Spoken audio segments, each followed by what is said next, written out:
Marc Israël Selem, bonjour, Boker Tov. Boker Tov. Alors, plus besoin de vous présenter, mais on va quand même le faire. Vous êtes le photographe en chef du Jérusalem Post, l'un des photographes les plus célèbres, on va dire, en Israël, les photographes, des reporters photographes les plus célèbres en Israël. Et à la fin de cette semaine, qui a été marquée, on va dire, par la fin d'une décennie et le début d'une nouvelle décennie, eh bien, nous avons voulu faire avec vous une sorte de récapitulatif de l'année, ou même de la décennie, on va dire, pour de ces dernières années, en photo avec vous, revenir sur, on va dire, certains des événements importants que nous avons vécus ici en Israël au cours de cette dernière décennie à travers vos photos et certaines de ces photos qui sont devenues des photos, on va dire, de renommée internationale, même qui ont été primées dans différents concours. Alors, d'abord, avant de parler de photos, vous avez vécu ces événements. Quel est pour vous, on va dire, l'événement journalistique, on va dire, le plus important qu'on ait vécu dans cette année? Alors, celui qui vous a le plus marqué. Alors, c'est marrant parce que quand au journal, ils m'ont demandé de préparer un portfolio avec les 10 photos de la décennie au Jérusalem Post, j'aurais dit waouh, ils m'ont laissé un temps assez court quand même. Et donc, on se met à réfléchir comment on va gérer ça. Est-ce qu'on va prendre une photo par an et gérer ça avec comme un calendrier, ou alors on y va en freestyle total et on choisit les photos qui nous ont le plus marqué, ou alors on prend les événements, comme tu disais, les événements importants qu'il y a eu cette décennie, et comme ça on gère.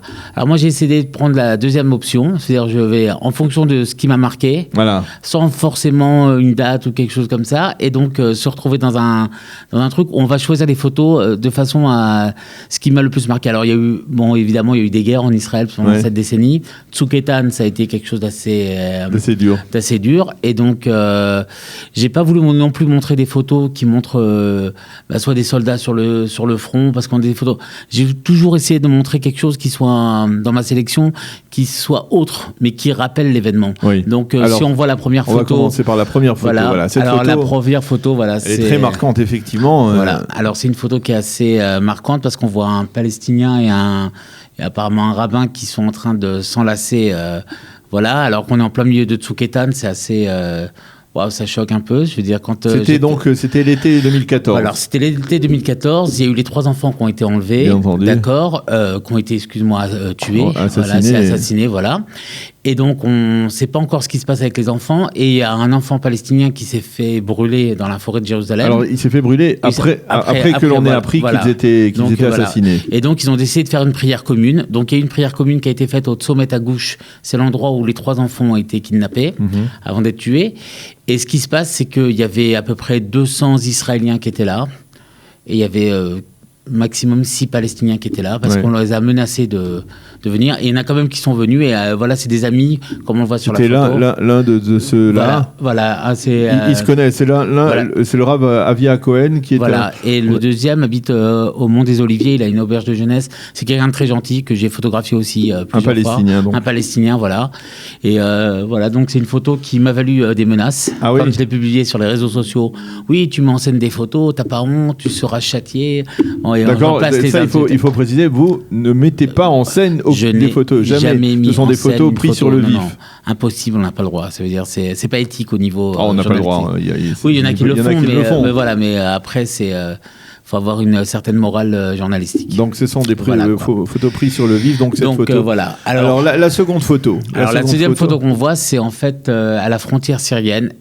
Un jour, ma journaliste m'appelle, elle me dit: écoute Marc, on va photographier des Syriens qui se font soigner en Israël. Ah oui, la fameuse aventure des Syriens qui se sont fait soigner. L'opération s'appelle Shrenim Tovim, bon voisin. Voilà, et donc dans ma tête, je vais photographier des militaires syriens qui sont blessés, qui se font soigner en Israël. Et quand j'arrive le matin, il est très tôt le matin parce qu'on fait ça pendant la nuit pour pas qu'ils se fassent attraper. On me dit non, c'est des enfants qui vont être soignés et qui viennent avec leurs parents pour recevoir des soins en Israël. Donc il y a plus un intérêt, parce que si tu photographies si tu soignes des militaires, alors tu les achètes un peu. Mais là c'est 100% netto, don de soi et aider des enfants qui peuvent pas recevoir des soins en Syrie. Et donc ils viennent, et c'est une des histoires qui m'a le plus marqué. Alors ça, c'est en pleine nuit, ça. Alors c'est en pleine nuit, là on est pas loin, on est à la frontière syrienne, je vais pas dire exactement où est l'endroit.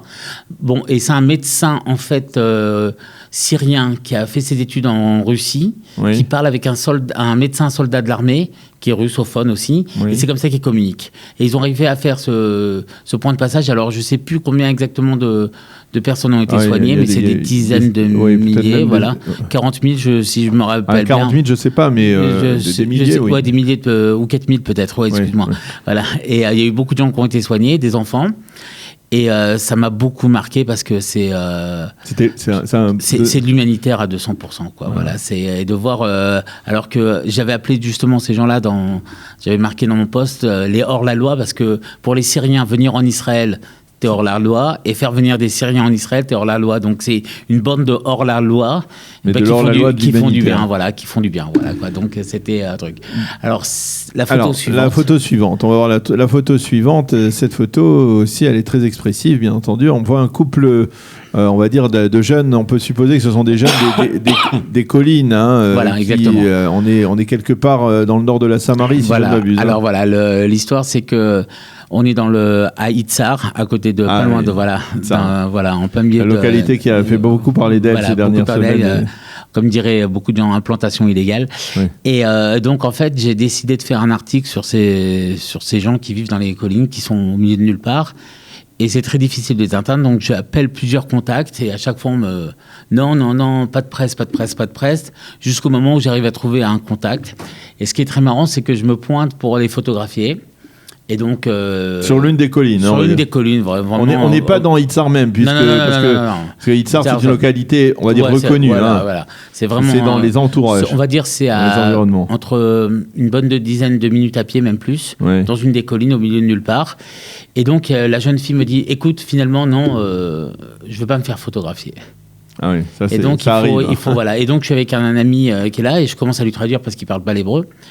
Et je commence à traduire exactement ce qu'elle dit. Et au bout d'un moment, elle me dit, écoute, finalement, tu traduis normalement. Je fais quoi? Tu parles français. Donc, c'est un couple de Français. Ah oui. Et voilà. C'est un couple de Français. Leurs parents habitent à Kochav Yaakov. Et voilà, ils habitent là. Et donc, elle a compris que j'essayais pas hostile. Voilà, j'étais pas hostile.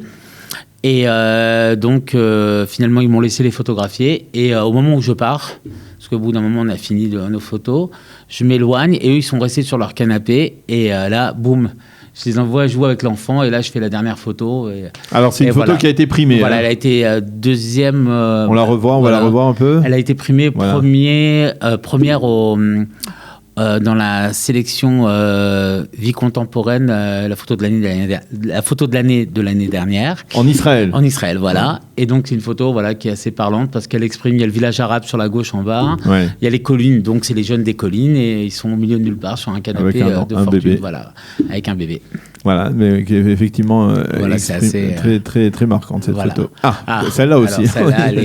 Alors celle-là aussi, on va la voir tout de suite. Voilà, Alors là, c'est tous les paradoxes que l'on pourrait résumer dans cette photo. Voilà. Alors ce qui est intéressant, c'est que dans une décennie, on a beaucoup parlé de l'enrôlement des élèves des yeshivot, des Haredim, de leur relation avec l'État d'Israël. Donc il y a beaucoup de choses qu'on veut nous faire croire et qu'on nous dit, et il y a la réalité. Donc voilà quoi. Il y a énormément de gens qui sont religieux, qui sont à l'armée. Dans les unités combattantes, c'est plus de religieux que de non-religieux. Et en fait, ce qui se passe, c'est que j'étais au Kotel et j'attendais... On suppose que vous êtes pas venu pour faire cette photo-là. Non. J'étais venu pour photographier Mick Jagger au Kotel, qui n'est pas venu. Oui. Et Shabbat arrivé, c'était un vendredi matin. Et donc, je me suis dit, bon, c'est Shabbat, il faut que je rentre chez moi. Et donc, je dis à tous mes collègues au revoir. Et je monte les escaliers pour remonter en dehors de la vieille ville. La vieille ville. Et je vois ce monsieur qui descend comme ça avec... Voilà, c'est l'uniforme de Tzahal et la redingote des Haredim. Moi, je l'ai appelé Superman, quoi. Voilà, alors, il est en Milouim parce que j'ai parlé avec lui. J'ai demandé l'autorisation si je pouvais utiliser la photo, bien sûr. Ça, c'est une question qu'on peut se poser. Quand il y a des photos comme ça impromptues, est-ce que vous avez la capacité de leur demander? Il y a une loi. C'est-à-dire, s'il y a plus de 7 personnes sur une photo, en principe, on ne doit pas poser de questions. Ouais. Si c'est dans le domaine public, c'est dans la rue, il n'y a pas de problème. Mais comme j'ai compris la complexité de cette photo, c'est un monsieur qui est aussi à l'armée, qui est religieux, je ne veux pas lui créer de problème. Ouais. Donc, je lui demande si je peux publier la photo pour être sûr que derrière, il ne va pas se faire envoyer de la yeshiva ou quelque chose comme ça. Donc, c'est quelque chose de beau. Je ne suis pas là pour détruire son action. Donc, je lui ai demandé, il m'a autorisé. Voilà. Donc, très bien. Très belle histoire. Alors ça, c'est plus dur encore. Alors ça, c'est le jour de la Nakba. La Nakba, c'est la catastrophe en palestinien. C'est la création d'État d'Israël. Donc, c'est tous les ans le 15 mai, le lendemain de la déclaration de l'État d'Israël. Et en fait, ce qui se passe, c'est que je suis à Issawiyah. Issawiyah, c'est un quartier qui est en face de l'université de Jérusalem. Et qu'est-ce qui se passe, c'est que y a des échauffourées, ça part dans tous les sens, des jets de pierre dans tous les sens, du gaz lacrymogène, des grenades assourdissantes. Et moi, je descends avec les forces de police intérieures, donc je suis avec mon masque à gaz, le casque. Et au bout d'un moment, je sens que ça devient trop dangereux et que j'ai pas la force. Et courir avec un masque à gaz, j'ai l'habitude. Voilà, j'ai plus l'habitude. Et donc, je me décide de me mettre à côté de la mosquée, sur le côté, parce que la mosquée, c'est rarement visée, puisque pour des raisons qu'on peut comprendre. Et ce qui se passe, c'est que là, j'entends des cris. Et là, je tourne ma tête et je commence à voir un début d'incendie. Donc, je commence à faire des photos. Et là, je dis, mince, il y a un incendie, tu fais des photos. Marc, qu'est-ce que tu fais? Et là, je crie au feu. Et ce qui se passe, c'est que tout s'arrête. Les Palestiniens arrêtent de jeter des pierres, les Israéliens arrêtent de jeter du gaz, et tout le monde va se donner la main pour sortir du feu, la famille truc. Donc là, on voit un garde-frontière qui fait sortir un enfant palestinien. Du feu, de la maison en feu, quoi. Voilà. Donc ils ont sauvé la femme et les 3 enfants qui étaient à l'intérieur. Et voilà quoi, donc c'est marrant parce que d'un seul coup tout s'arrête pour sauver des vies. C'était à votre initiative, on va dire presque. Hein. Non, c'est pas mon initiative. J'ai vu un feu, ils auraient vu le feu après. Oui, ils l'auraient vu. Voilà quoi. Mais donc c'était assez impressionnant parce que ça se tapait dans tous les sens. Et en une fraction de seconde, tant qu'on arrête tout, on va sauver ces gens-là, quoi. Alors voilà. Alors ça, sont des photos qui ont été. Toutes ces photos, on les a vues, elles ont été prises à vif dans des situations, on va dire sur Terre. Et là, on voit aussi vos talents de photographe aérien, on va dire. Voilà. Hein. En fait, pourquoi j'ai choisi cette photo? Et ça, c'est pas facile de photographier. Non, c'est très difficile. Je suppose qu'il y a d'autres techniques de photographie, de pas photo. Du tout la même chose quand on photographie en aérien ou alors. Alors déjà d'une, il y a une surprise terre. Parce que quand on prend de la hauteur et qu'on photographie depuis un avion ou d'un hélicoptère, déjà on est émerveillé.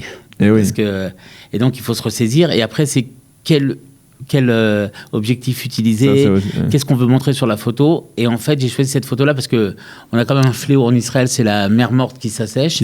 Et en fait, c'est le travail des gens qui travaillent le sel sur la mer morte. Vous voyez le tracteur sur le côté, avec l'étendue de la mer. Et voilà quoi. Donc, j'ai voulu montrer aussi un côté un peu écologique. Cette couleur verte, c'est la couleur de la mer. Alors, il y a des endroits où elle est rose. C'est la couleur de la mer, la mer morte lorsque l'on voit... J'ai pas retouché la photo, donc c'est vraiment ce qu'on voit depuis le ciel. Je recommande à tout le monde de le faire. Ouais. C'est une expérience exceptionnelle. Voilà quoi. Et donc, c'était intéressant. Je voulais aussi montrer dans cette décennie qu'il faut quand même aussi penser au niveau écologique. Bien sûr. Voilà. C'est important. C'est l'un des enjeux de l'État. Voilà, surtout en ce moment, on parle de l'histoire du gaz. Donc, effectivement. Alors ça, c'est important. On va passer à la photo suivante. Alors cette photo... on revient sur Terre avec une communauté dont on a beaucoup parlé effectivement durant cette décennie, pas toujours dans des circonstances favorables, mais qui a une histoire, et on voit à travers cette photo un brin de l'histoire de la communauté des originaires d'Éthiopie. Alors voilà, moi je suis arrivé en Israël, j'étais comme tout le monde étudiant et tout, et c'est quand j'ai commencé le métier de photographe que j'ai découvert qu'il y avait une nouvelle fête. En fait, ça s'appelle le Sigd. Oui. Et c'est une fête qui est pour les Éthiopiens. En fait, ils célèbrent le fait qu'ils soient arrivés en Israël. En fait, ils célèbrent leur alia. Ils sont venus depuis l'Éthiopie jusqu'en Israël à pied. Il y en a beaucoup qui sont morts sur le chemin. Et ceux qui ont réussi en Israël, à arriver en Israël, donc ils font une fête, c'est 50 jours après Kippour. Oui. Et donc voilà. Et en fait, c'est le costume traditionnel des prêtres, des Kohanim éthiopiens. Et c'est leur Torah. Alors non, c'est un livre de prière. C'est un livre de prière qui est écrit en amharite. Voilà. Amharite, c'est la langue qui est parlée en Éthiopie. Ou en guèze peut-être même, la langue, on va dire la langue spirituelle, on va dire la langue religieuse des Juifs d'Éthiopie. Des Juifs d'Éthiopie, et donc voilà, il est avec son livre, c'est intéressant. C'est très coloré, il se rassemble, on l'a déjà mentionné, mais il se rassemble devant la Taillelette pour voir Jérusalem. Voilà, effectivement. Alors ça, c'est la communauté des Éthiopiens, mais maintenant on a aussi c'est une autre communauté dont on a beaucoup parlé. C'est la communauté ultra-orthodoxe. Voilà, c'est les ultra-orthodoxes, avec une photo aussi très... Voilà. Alors, il y a beaucoup de sympathique et presque émouvante, même, d'un jeune couple. En fait, ce qui est marrant, c'est qu'il y a beaucoup de gens qui vont vous parler de la communauté orthodoxe et qui connaissent aucun orthodoxe. Ouais. Donc, en fait, il faut les côtoyer pour les connaître. Donc, il y a beaucoup de choses qui sont dites. Alors, c'est ça. Comment vous avez réussi à prendre une telle photo? Ça, c'est 6 mois de tractation. À partir du moment moment où c'est le fils d'un ami qui me dit qu'il va se marier et qu'ils vont faire la misvatans. La misvatans, c'est à la fin du mariage. Ouais. La femme va du côté des hommes, puisque c'est complètement séparé le mariage. Elle met un voile sur son visage pour pas qu'elle soit désirée par les autres hommes. Bon, enfin, c'est une tradition ashkénaze qui dure orthodoxe. À peu près 20 minutes, voilà, orthodoxe. Et donc, elle vient du côté des hommes. Et donc, voilà, elle s'approche de son mari et donc, elle va danser avec une ficelle, avec son papa, son mari. Un ruban, voilà, énorme, un ruban, exactement. Et avec son père ou son beau-père. Voilà. Et donc, c'est des photos qu'on a déjà vues. Et là, il y a une interaction. Quand on regarde le visage du marié, on voit de l'amour dans son regard. Et donc, voilà, j'ai voulu montrer une photo. L'amour, de la joie, oui. Voilà, et donc, qu'est-ce qui se passe, c'est qu'on a l'habitude de voir des trucs et ça peut choquer. Ok, c'est des photos qui, généralement, c'est scandaleux. Quand je l'ai posté aussi, il y a eu... mais comment vous avez été le seul? Vous étiez le seul? Non, alors là, j'ai demandé. Du côté de la famille du marié, ils ont accepté. Du côté de la mariée, ne voulaient pas. Ouais. Et après quelques mois de demande, et finalement, ils m'ont dit oui. Ça n'a l'air de rien, et finalement, voilà, c'est tout un... Voilà, c'est tout un travail en amont. Et en fait, ils m'ont dit oui. Et donc, j'ai été faire cette photo. Et j'ai voulu montrer que même si on n'est pas habitué à se voir ce genre de choses, pour eux, c'est une tradition. Et ils le vivent pas mal. Et ils sont très contents de ça. Et ils vivent leur judaïsme à leur façon. Et voilà, quoi, j'ai voulu aussi montrer un peu leur... Alors, on va aller maintenant dans l'une des fêtes où le kotel est extrêmement fréquenté, durant lequel le kotel est extrêmement fréquenté, c'est bien entendu Birkat Kohanim. Alors, on suppose que ça peut être soit à Pessar, soit... Non, alors ça, c'est à Pessar parce qu'à Sukkot, en général, il y a des Loulavim. Voilà, on aurait vu des Loulavim. Alors, c'est cette Birkat Kohanim avec un touriste, un Israélien au milieu qui n'a peut-être pas encore compris que... Non, il était en train de prier. En fait, j'étais assez devant. Et Birkat Kohanim, on la photographie très souvent. Mais là, vous étiez où pour prendre cette photo? Parce que justement, ce n'est pas avec un drone. Non, c'est pas, on n'a pas le droit de faire voler des drones au-dessus de la région. Oui. Donc, ce qui se passe, c'est qu'il faut toujours se renouveler en photo. Et photographier la Birkat Kohanim comme on le fait d'habitude, ça devient un peu lassant. Donc, j'ai essayé quelque chose. Donc, je suis monté sur 2 chaises. J'ai pris un trépied. J'ai passé mon appareil photo sur un trépied. Je suis avec les 2 mains en l'air comme ça.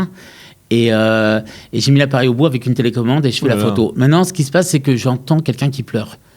Parce qu'il y a des moments où c'est plus calme pendant la prière de Birkat Kohanim et je suis assez proche de lui. Et donc, je me rends compte qu'il y a quelqu'un, donc je commence à faire une photo, je regarde la photo, je comprends qu'il y a une photo à faire et donc je refais mes réglages parce qu'il n'y a plus beaucoup de temps. Et boum, voilà, je fais ma photo de... Alors voilà, on approche de la fin de cette rétrospective de l'année 2000, de la décennie. Alors avec une photo, on reste aussi pas loin du kotel puisqu'on est sur l'esplanade, sur le Har HaBayit, le mont du Temple. Une photo aérienne que vous avez prise. Là, on a le droit de survoler. Vous le disiez tout à l'heure qu'on n'a pas la possibilité de survoler. Survoler avec une autorisation en hélicoptère. Il faut une autorisation spéciale. Donc on peut passer à la photo. Et donc, bien entendu, c'est l'une des photos les plus célèbres, on va dire, en Israël. La dernière, je crois que c'est la dernière. Il en reste une encore. Non, voilà, il y a encore. Voilà. Alors cette photo, cette photo-là, elle est assez marrante. Voilà, elle est assez marrante. Je suis au Mont des Oliviers pour faire une photo d'un général du Mont des Oliviers parce qu'on m'a demandé de photographier les touristes et je vois ce livreur comme ça avec ce casque. Ce casque qui ressemble au dôme d'or. Et donc voilà, quoi, j'ai trouvé la photo assez marrante et donc j'ai voulu la publier pour montrer. Et bien on va terminer par celle qui vous a, on va dire, pas rendu célèbre parce que vous étiez déjà célèbre avant, mais qui a décuplé votre célébrité, on va dire, même à travers le monde, puisque c'est une photo lors de la visite d'Angela Merkel en Israël. Voilà. Alors comment pourrait une visite officielle avec une photo? Voilà. En fait, Angela Merkel était venue, c'était en 2014. Elle était venue en février 2014 pour faire des accords avec Netanyahou et donc je vais photographier cette conférence de presse et au moment où elle part, je suis toujours prêt à photographier et il y a Netanyahou qui pointe son doigt pour dire bonjour à quelqu'un, donc il prend loin de son doigt comme ça, il dit bonjour. Mais ça, vous l'avez pas. Tu peux même pas l'imaginer. Si tu imagines un truc pareil, c'est vraiment que tu es assez tordu dans ta tête, je veux dire. Et donc, c'est qu'en développant, en regardant mon editing, ce qui est assez marrant, c'est que j'ai vu une photo marrante, mais j'ai pas vu Hitler. Et c'est seulement quand je l'ai envoyé au journal, j'ai dit à ma collègue, je voudrais l'utiliser pour ma photo de la semaine. Elle me dit, mais t'es fou. Et là, quand elle me dit t'es fou, je fais ah oui, c'est vrai qu'il y a une connotation assez. Et alors, l'histoire de cette photo, c'est devenu une photo alors ça a fait un renommée mondiale. Alors, elle a été utilisée, on a fait une vérification, mais elle a été utilisée avec les réseaux sociaux plus de 48 millions de fois. 48 millions de fois. Voilà, donc c'est énorme. Et donc, voilà, quoi, je me retrouve avec une photo qui est iconique et qui est une des photos les plus célèbres de cette décennie, on peut dire. En Israël, voilà. En Israël, peut-être même à travers le monde. Merci beaucoup, Marc-Israël Selem, d'être venu ce matin pour cette rétrospective de l'année de la décennie. On a du mal à le dire, de la décennie qui vient de se terminer. On vous souhaite encore beaucoup de belles photos et de réussite dans votre métier. Pas facile de photographe reporter. Je rappelle que vous êtes le photographe en chef du Jérusalem Post ici en Israël. Merci d'avoir été avec nous ce matin et Shabbat Shalom. Merci. Shabbat Shalom à vous aussi.